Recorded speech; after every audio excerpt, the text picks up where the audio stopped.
Well, hello, eighth graders. Miss Elvira here with your history class of this week.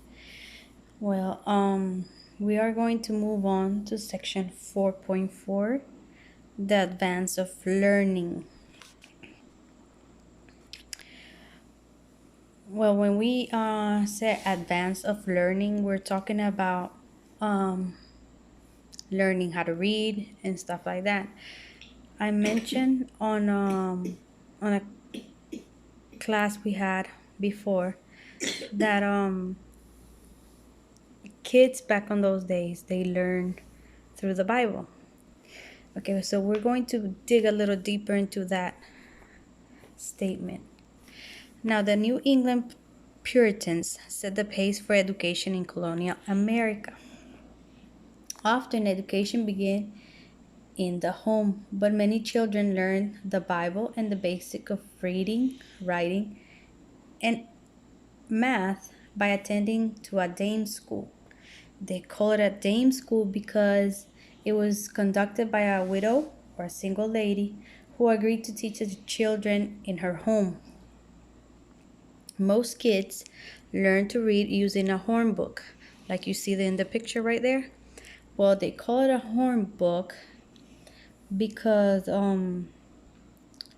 it was a paddle-shaped board to which was attached a printed sheet containing the alphabet and usually the Lord's Prayer or a scripture verse.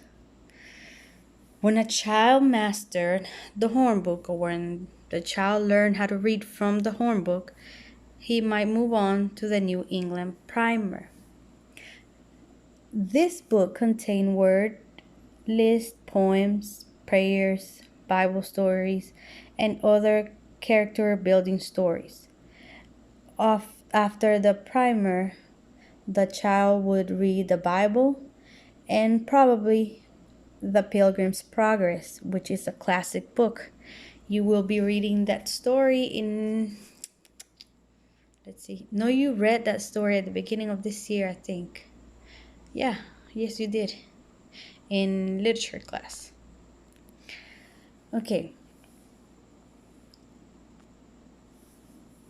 In the middle colonies, your young children either studied at home or attended school providing by the churches. To prepare students for college, private Latin grammar schools, so called because instruction was from Latin and Greek books, were established. Now, after the 1750, most Latin grammar schools were replaced by private academies. These academies retained the Latin and Greek curriculum, but also taught English composition and literature, math, modern languages, and natural science.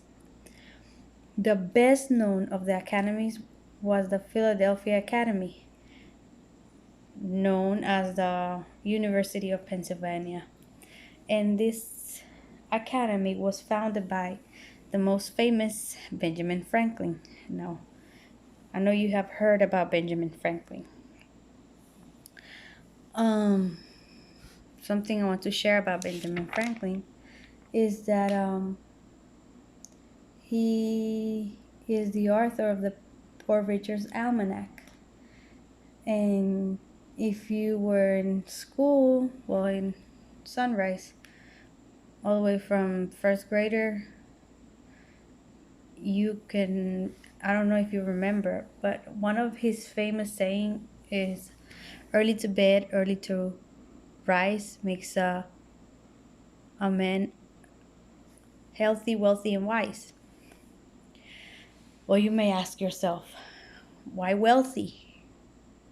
Well, wealthy because the earlier you get up, the earlier you start working. And the more you work, the more money you make. Well, why healthy? Because when you go to bed early, you get enough sleep, and that is very important for your body and your health. And why would you say that it would make you wise? Because, well, the earlier you are up, the more you can learn through the day and every day. Okay, let's not get off track here. Let's continue with the spread of knowledge. Well, many colonial Americans were self-educated. By the 1750s, many of the wealthy had their own libraries and were well read in theology, history, math, philosophy, natural science, and classical literature. In 1704, the first regularly published weekly newspaper in the colonies, the Boston Newsletter, appeared. By the end of the colonial period, weekly newspapers were being published throughout the colonies. Benjamin Franklin, very important person during the colonial period, he helped to spread the general knowledge by encouraging the founding of public libraries.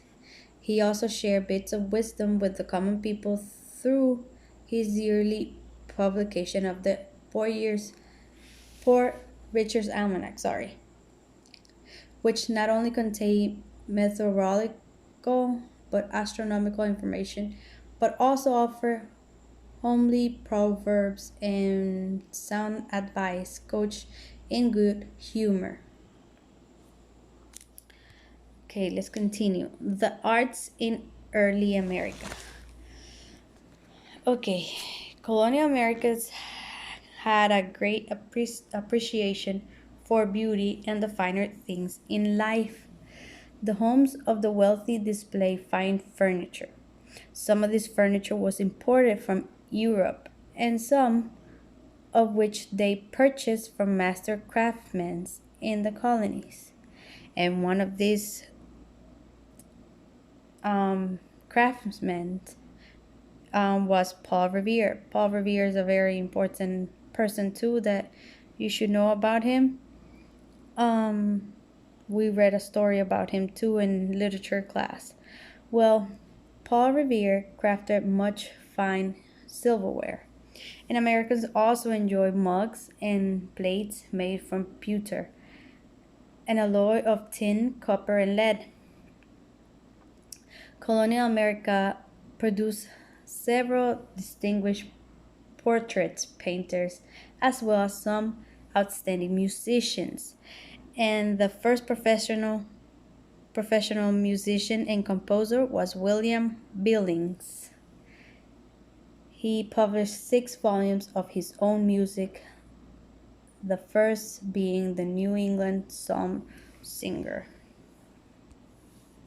Okay, not only we have people who make things, we have composers, we have writers, but we also have people who contributed into science. Contributions to science. Several colonial Americans made significant contribution to the modern science. Well, some of them, or the most important ones, were John Winthrop Jr., who was the son of the first governor of Massachusetts and was himself an early governor of Connecticut, was the first American member of the Royal Society of London, the first scientific society. Benjamin Banneker, a black American, studied the heavens and accurately predicted an eclipse in 1789. Now, this is a big thing because not only he was black, and remember back in those days, they didn't treat him good, but he stood out with his prediction. Then we have Cotton Mather, a Puritan minister and a avid scientist who helped to introduce the smallpox inoculation in America. Okay, now, what is your assignment? What do you have to do in this section 4.4? You will write the questions and answer, but you will only do number 1, 3, 4, 7, 8, 9, and 10. Only those, okay? Let's continue. Okay, government in the colonies. Section 4.5. Government in the American colonies may be placed in one of three categories. We have three types: the royal, proprietary, and self-governing. Well, the royal were kept under the direct authority of the king. The proprietary colonies were granted by the king to individual proprietors or owners, and the self-governing colonies were granted charters allowing them to rule themselves. However, each colony had a governor who served as its chief executive officer. This governor had a great power. However, the governor's power was limited by the fact that the legislature controlled the purse strings, that is, held the power to appropriate finances. In other words, the money. If the governor refused to cooperate, the legislature could withhold funds, and that includes his salary. Well, let's talk about the local government.